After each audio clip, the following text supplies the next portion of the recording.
Hi, my name is Grant Werstick. Welcome to this edition of the Hippocratic Diaries. And I had one viewer ask about all the different ways you can do squats. If you either A, don't have a barbell set, B, you don't have a squat rack or a power rack, or C, you just have very limited equipment. So these are all the different squatting movements you can do. And in fact, it's just a small sampling of some of my favorites and some of the easiest to put together. Really, there's hundreds of options you got, so you're only limited by your creativity. So I've just discussed the mechanics of squatting a lot in other videos, so I'm not going to spend a lot of time on that right now. Just going to try and jump right into these exercises. But just some quick reminders. Number one, any squatting movement you want, again, you want that tall, flat back. We accomplish that by pushing your chest out, sticking your butt out, okay, and just really emphasizing that arch, because as you get into the lower position of the squat, you're going to want to round a bit, and so this will help make sure that we keep that tall, flat back. Right, you always want to keep your feet planted on the floor, especially keep the heels on the floor, and you're always pushing through your heels. Okay, you don't want to have your weight come forward onto your toes, anything like that. And you want to just, again, being basically sitting down straight down in between your legs, rather than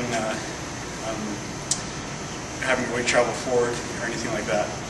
All right, and again, always looking up, straight ahead or up, and that'll help keep your back tall and flat as well. So those are just some minor tips for squatting that apply to almost any squat movement. And so now we'll get into some of the exercises.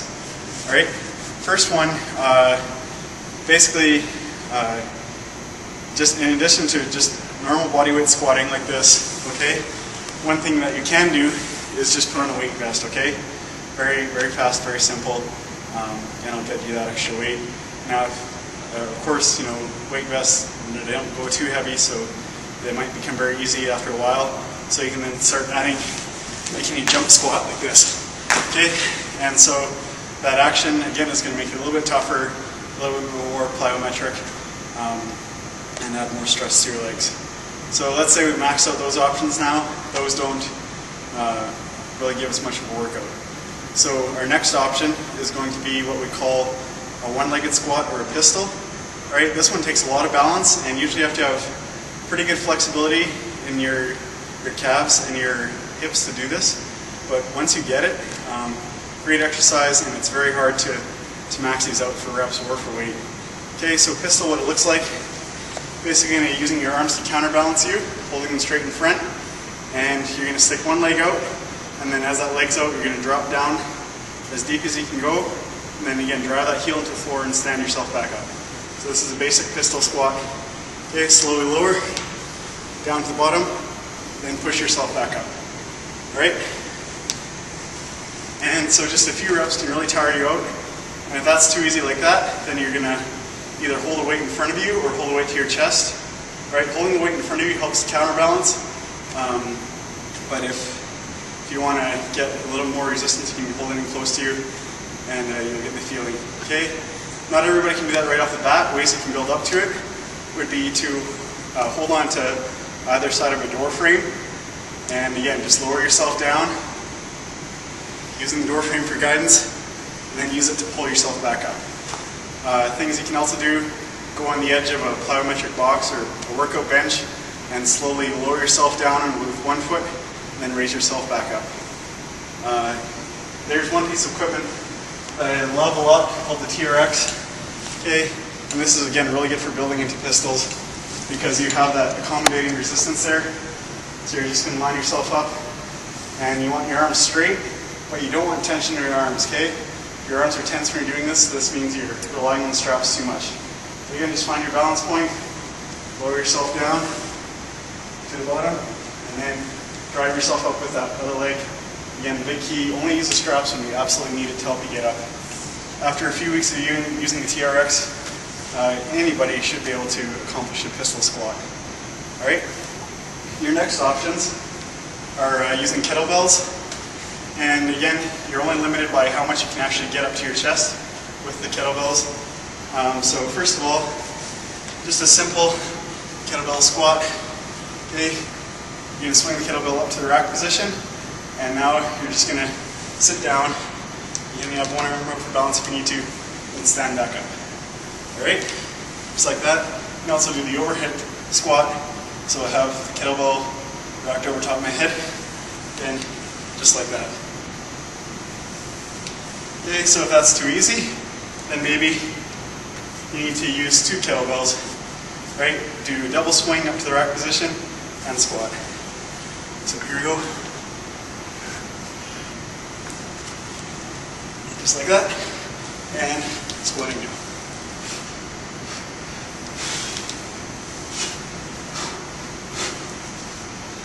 Okay, those are your kettlebell options, and again, kettlebells are phenomenal for the pistol squats once you get to the point of needing to use weight. Okay, I've touched on the goblet squat a lot. Just to review though, tucking the palms underneath the head of the dumbbell, coming down, and back up. Once again, this is probably one of the best exercises for learning how to squat, period. And the other thing to consider with this is you can get pretty heavy with this. So if you can do 10 or 12 reps with at least half your body weight, I think you'll realize what a great workout it is. And you know, you probably could, even with a dumbbell, build up to safely, let's say, 60, maybe even 70% of your body weight. So a lot of room to move on that one. And if you got 2 dumbbells, your next squatting exercise will be the basic dumbbell squat. Again, starting with the dumbbells by your side. Stand up, touching that down to the ground each time. Okay. Good, so that's dumbbell squat. Now we move on to the barbell. So let's say you got a decent barbell set up at home. Here are some options for doing barbell exercises without a power rack. Right, so obviously with this you're always limited to the amount of weight that you can actually lift up to your chest or over your head. But again, it's a great start before you need to add extra weight. So the most basic one that you can do is just a power clean into a front squat, and then again just beginning your squatting move from there. So, and you'll have to forgive me, my power cleans are pretty sloppy, but it gets the job done. Okay, so elbows tucked in, keep them nice and high, and that'll help keep it stable. Again, sitting back, down to the bottom, drive through your heels, and standing back up. Okay. Next one that we're going to do with the barbell, very similar to the first. We're going to power clean it up, press it over your head, and do a back squat. Okay.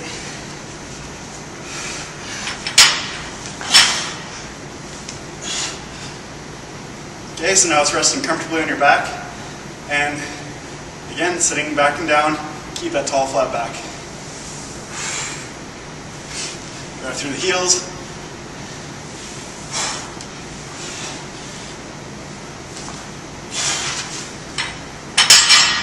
Alright, so you always want to save enough gas there that you can have enough strength to push it back over your head.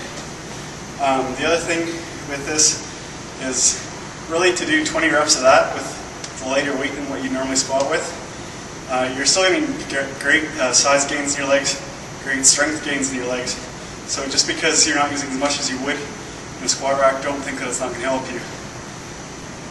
Alright, next squatting movement with the barbell is going to be a hack squat. This one, I really hate it, and it's all going to depend on your levers, the length of your arms versus the length of your legs. But it's always worth a shot, and again, you can usually get pretty heavy with this. Nice thing about this one too is the safety. If you have to bail halfway through the exercise, the chances of hurting yourself are pretty slim, so you can't beat this one for safety. So you're just going to get yourself really close to the bar, right? You're going to squat down, grabbing the bar just on the outside of your legs, okay? And you want to, again, keep the hips nice and low, keep the back tall and flat, right? If we're coming up too much like this, then you're going to run into problems really quickly. So keep the hips down low, again, lead it to the chest, and stand up. Okay, just, and the bar is going to be resting right behind your butt, and then you're going to lower it back down, just the way you came up. Okay, just like that. One more rep.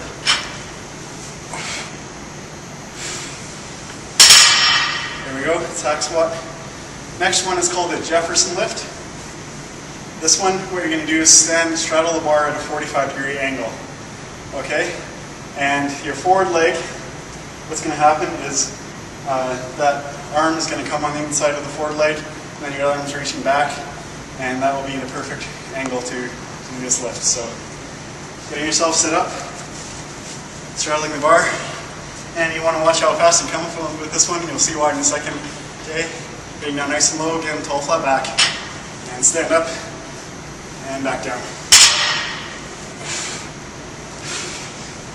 Okay, so again, really great squatting movement, and again, very safe, just like the hack squat. Okay, this one's going to get kind of dangerous, but I think you'll see the value in it in terms of being able to get pretty heavy with this lift. This one's called the Steinborn lift, and was extremely popular before they came out with car racks. Okay, so you're going to stand the barbell on its end. You usually want to have 2 clips on either end, especially once you get up to the heavier weights. Okay, now with this you're going to straddle your grip and get yourself really in tight to the bar.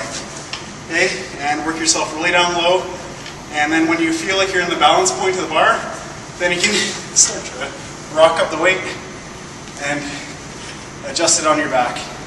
Okay, once it's straddled across your back, then you can begin any squatting movement you want. Alright.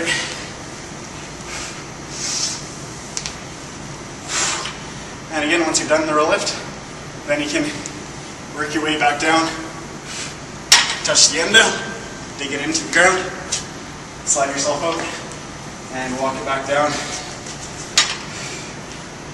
Or if it's light enough to weight, you can press it over your head and drop it back down. Okay, so that one you can get usually pretty heavy, 2 or 3 plates aside, quite easily. Again, just make sure you're double clipping the ends, and if you don't feel safe in the setup when you're about to take that other end off the ground, then just stop the lift altogether and wait. So that one's really good for spine conditioning too. Get yourself used to lifting odd objects in odd positions. Okay, very last one. We're going to do the Zercher squat. This is actually best done off a power rack, but you can always prop it up on benches or crates if you need the extra height. But usually a 45-pound plate that's far enough off the ground that you can pick it up. Sometimes people like to wrap pads or towels around the bar for extra comfort, so you just got to find what works for you.